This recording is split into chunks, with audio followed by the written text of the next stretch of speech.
Good evening. I'm Neil Cottrell, President of the Joe Martin ALS Foundation. Welcome to the 7th annual Live Every Day event. And unfortunately, it's our 2nd annual virtual event. But thanks to you, we can make this work. We have all adapted to these difficult times, and we can come together to help families fight ALS. Thank you for joining us tonight and for supporting our mission to empower families as they face the challenge of living actively with ALS. Our primary service is free home care, and we also help families navigate ALS. What do you do after you receive an ALS diagnosis? That is devastating news. But as Joe Martin said, if I can't overcome the disease, I can overcome the diagnosis. We share his can-do spirit, and even throughout the pandemic, we are providing solutions to the many challenges of ALS by providing free loaner medical equipment, accessible transportation, caregiver training, and many other services. Together, these services help people with ALS live every day with purpose, with joy, and with hope. Our theme this year is Spirit, as we dig deeper to understand the spirit that has driven our mission successfully for over 14 years. The spirit that gives people with ALS the resolve and tenacity to live every day to its fullest.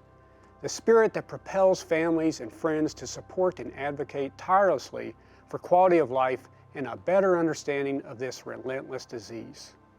Our theme was inspired by a man named Van Matthews, a friend of our foundation who demonstrated an exemplary spirit and care for others that propelled him through life, both before and after receiving his ALS diagnosis.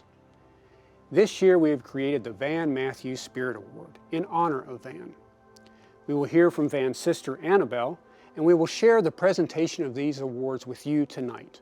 One award to a special camper who participated in Joe's camp, and one to a family member who is a caregiver for the loved one with ALS. Sharing more about the spirit of our mission as envisioned by Joe Martin, we will hear from David Martin, his son. And Claudia Ramirez-Tate will speak to the incredible spirit of the kids and teens who we meet through Joe's camp, who have a family member navigating ALS. Now, what does spirit mean to you?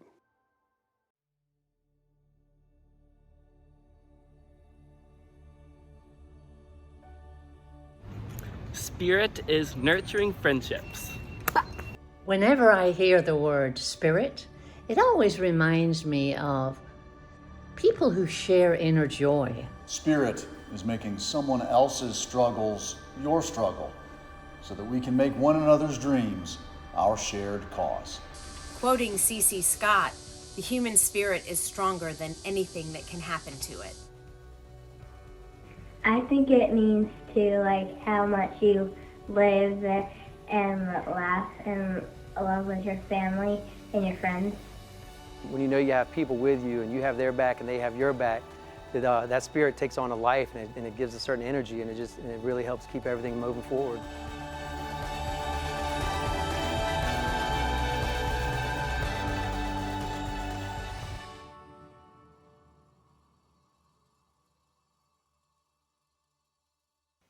I'm Claudia Tate, and I volunteer with Joe's Camp. Joe's Camp is a program that we have, and children that have a parent or close family member with ALS, they have the opportunity to attend camp. It's everything that you would normally have with sleepaway camp. Family! When we're in person, we're in cabins and doing all the fun activities, water sports, running around, intramural games, artistic activities. We've even had yoga. And recently, when we've had virtual camp, what we found was we could continue at least the cabin time part. So ever since the first virtual Joe's Camp in 2020, we've been having monthly touch points. It's really great that it's something that we've been able to continue, and it's year round. The biggest commonality that we all have here is that there is somebody who from our family who has, or someone that we know, has brought us to this camp to have this common experience with everybody and be able to build a community of people who are going through the same thing as you. The kids, they have to grow up a lot faster than the peers at their school. being 7 and 8 years old and preparing dinner. They don't say it as if it's a chore, but they have to make sure dinner's ready. They don't have the luxury of leaving clothes around the house, and so they're doing laundry and they're not leaving a messy room like most other kids are, and they're really trying to almost be a partner with that parent that is the caretaker. And when these stories are being shared, you see some of the other kids perk up and share the same things, and they've said that it's nice to know I'm not the only one going through it. What me and my sister Riley do is spend time with our family, and we pray for our dad every day because he has ALS. Honestly, these children are amazing. They're incredibly brave. I was an adult when I lost my father to ALS, and these children are just wise beyond their years, and I honestly feel like I get more from it than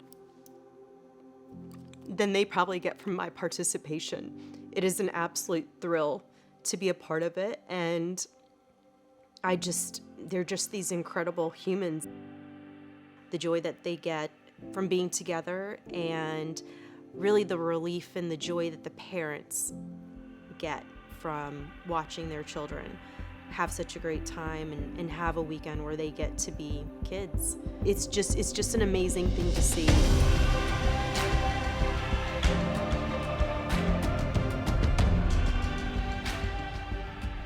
It would be absolutely amazing if we could have children attending once it's safe from all over the country. That would just be incredible, and it's possible.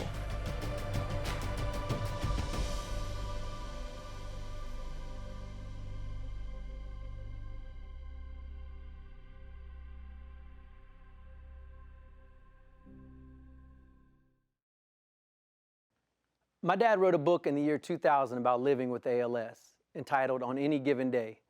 The book is meant to inspire ALS patients to continue to live with love, hope, faith, joy, laughter, festivity, sense of purpose, determination, and will to live.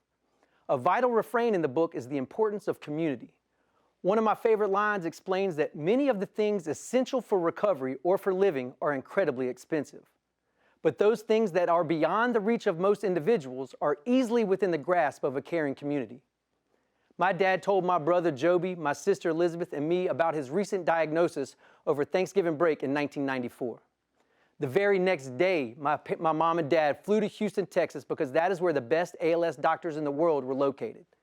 I was 20 years old and had to go back to college life at Denison University in Ohio. But when I saw him a month later, he told me a story about the power of a caring community and what its spirit can accomplish.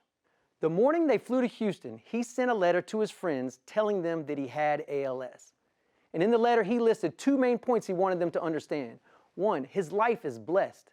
2, his life is blessed because of his friends. He knew he would need their love and support. He wrote, "We believe very strongly that God's sustaining care will be brought to us through the fellowship of family and friends in whose love we can see and know God's love." To personify the power of fellowship, he added, "A good hug is great theology." He told them that by the time they received the letter, he would be in Houston for a week of intensive evaluation and diagnosis. That was putting it lightly. He underwent more tests in one day in Houston than he had in an entire month in Charlotte.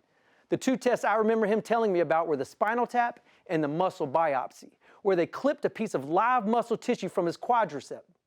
To get the most accurate results, they used no Novocaine, just cut him open and snipped the muscle. Doctors explained the pain would be intense and he would not be able to put any weight on his leg for 24 hours and he would need help walking for a few days. And with that, my parents made their way back to the Houston airport and flew home. And when my dad told me this story, he emphasized just how beaten up he felt, mentally, emotionally, and especially physically. As they reached their car at the Charlotte Douglas Airport, which happened to be on December 1st, 1994, my dad's 54th birthday, my mom helped him into the back seat, and there he rested, stretched out on his back, thinking about his present pain and his life ahead. Actually, he was not just resting, he was hiding. He did not want to see anybody. But my mom sat up a little taller in the driver's seat as they turned onto Biltmore Drive and our house came into view. "Joe," she said, "there are a lot of people in our yard." So just a few hours removed from the muscle biopsy procedure, my dad peeked out the side window and saw over 100 of his friends and family gathered together to welcome him home. And as my mom says, he flew out of the car to be with them. There was a banner that stated, "A good hug is great theology," and people wore t-shirts declaring the same message, all adorned with the first generation of the cartoon heart being hugged by two arms created by my cousin Jim, which has now evolved into the current logo of the Joe Martin ALS Foundation. And my dad not only put weight on that leg and walked around without assistance, he spent the next few hours standing, laughing, and eating birthday cake with his friends. Perhaps the doctors underestimated the miracle of a caring community. A team had assembled right there on the front lawn, and my dad recognized hope. He was eager to share this feeling of hope with every ALS patient in the world. He believed that with the technology available and a team of supporters, that ALS was not a fatal disease. Hopelessness was killing ALS patients. And hopelessness is curable. My dad's team mobilized to spread this message of hope and continue to add players to the roster in the following weeks, months, and years. Local writer Ross Yockey was recruited to co-author on Any Given Day. I imagine that book going out into the world like a scout, finding the hands and eyes and hearts of ALS patients and their families who need encouragement. Several leaders of Charlotte's business community signed on and raised millions of dollars so patients in the Southeast United States don't have to fly to Houston, Texas for world-class care. Charlotte, North Carolina is now home to the Carolinas ALS Center, the preeminent ALS program in clinical care and research. And of course, my dad's team grew to include Neil Cottrell and an incredible staff of caregivers. Professional care is essential for ALS patients, and I cannot imagine what life would have been like without them. They are the ones who helped my dad meet his daily challenges. They encouraged him and motivated him to not let ALS ruin his life. That's where the plans for the Joe Martin ALS Foundation began. My dad wanted every ALS patient they could reach to have this same level of love, support, and professional care. The Joe Martin ALS Foundation remains true to the plans that Neil and my dad discussed during their years together. The foundation believes that with the help of family and a caring community, people with ALS can live with purpose, with joy, and with hope. My dad's team continues to grow even 15 years after his death. His book is still being read. The ALS Center continues to be world-class. And the Joe Martin ALS Foundation has now impacted over 700 families by helping them navigate an active life with ALS. And now we have you. My dad kept words of inspiration by his bed. "This is the day the Lord has made. Get up, go to the ballpark, and do your very best." This whole journey began with a group of friends gathered in the front yard who understood it is the responsibility of a community to provide hope. A spirit of hope can make all the difference to help ALS patients remain determined to go to the ballpark and do their very best. My dad said, on any given day, any given person can do something toward creating a healing environment. That is how you provide hope, one day at a time. It is easily within the grasp of a caring community. To all the ALS patients and families, I thank God for your spirit, and as always, will pray for a cure for ALS. Thank you. Spirit is what Joe Martin had when he envisioned giving assistance to ALS families. Spirit is the ability to find joy and a reason to smile despite hardships. Spirit to me means living with purpose and passion so we can positively impact others. Spirit drives our attitude, our courage, our determination, our energy. Spirit is vital to who we are. Spirit is courage.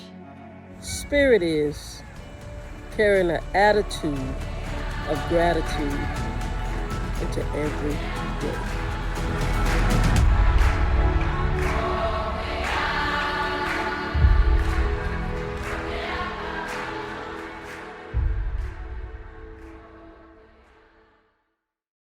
When I think about Van, I think about his spirit. When he was 22, he received a heart-lung transplant because he had developed a disease called primary pulmonary hypertension. He decided that he was going to live his life with a good sense of humor and not let the circumstances of life get him down. And he is believed to be the person living the longest with that type of transplant. Alice and Van met when they were in the 7th grade. Then later in high school, they were sweethearts and just became really great soulmates. Van was a great dancer, and he loved to dance, and it was an outer expression of his inner joy within. You know, we just always enjoyed his spirit and the way he interacted with people, and we want people to remember him in that way. Van was diagnosed with ALS in late September of 2019. We went to his house that day, my husband and I and my brother, and the very first thing that Van greeted us with was, "I'm just so grateful for the years that God has already given me." And that was his attitude, you know. And so that made it easier for us to talk to him, and we talked as a family and we prayed as a family. You know, when I think about Van's legacy, I hope and I think that someone is just going to get a big smile on their face when they hear the name Van Matthews, because they will think about him and his outgoing personality, the joy that he gave to other people, and they'll also think of how courageously he lived his life with a serious illness the whole time he was an adult. First the transplant and then ALS.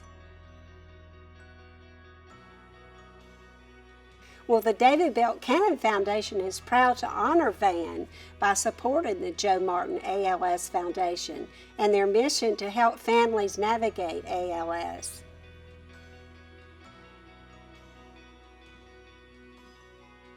The spirit of a person is kind of like the outward display of the qualities within a person.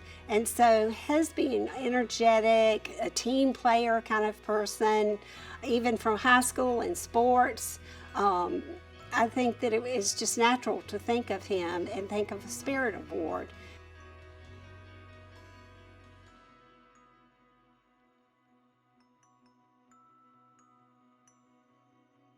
Hello, I'm Neil Cottrell, president of the Joe Martin ALS Foundation, and I'm here with Lavetta and Keisha Brown, and it is my honor to present Lavetta with the Van Matthews Spirit Caregiver Award. This is in recognition of your service and dedication to community and to family for being an outstanding caregiver. Congratulations. Thank you.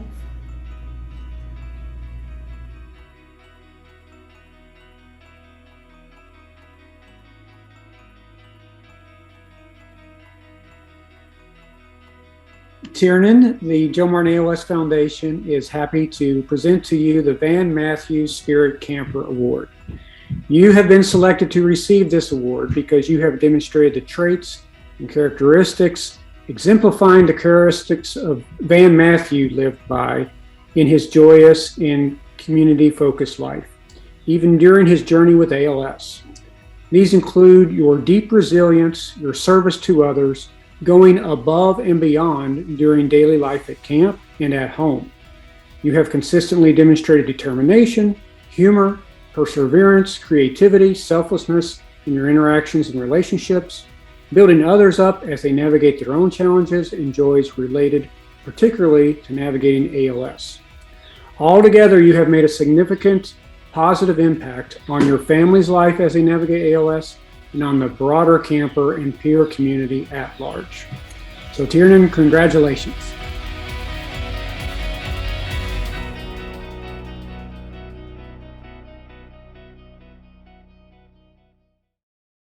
I hope you enjoyed the Live Everyday program this year and learning more about the Joe Martin ALS Foundation. Families are calling us from all over the United States to find solutions to the challenges of ALS. Our support groups, meeting by Zoom, have helped people with ALS as far away as the state of Washington. At Joe's Camp, we had 25 campers join us virtually from several states, including South Carolina, Georgia, Indiana, Kentucky, and Mississippi. They enjoyed the activities and connecting with other kids who are also helping their parents in the fight of their lives. These kids are growing up fast, serving as caregivers to their loved one who has ALS. And as one boy said, "It's just good to meet others who understand ALS." He said he didn't know any other kids who had a parent with ALS, and his voice cracked with emotion when he said, "My friends don't understand ALS and how it affects my whole family. It's nice to meet others who understand." We continue to support and make an incredible difference in these families, and I can't thank you enough for your help. Without you, this would not be possible. Please consider making a gift tonight so that we can continue to provide all of our crucial services at no cost to these families who are in desperate need of our help. Thank you.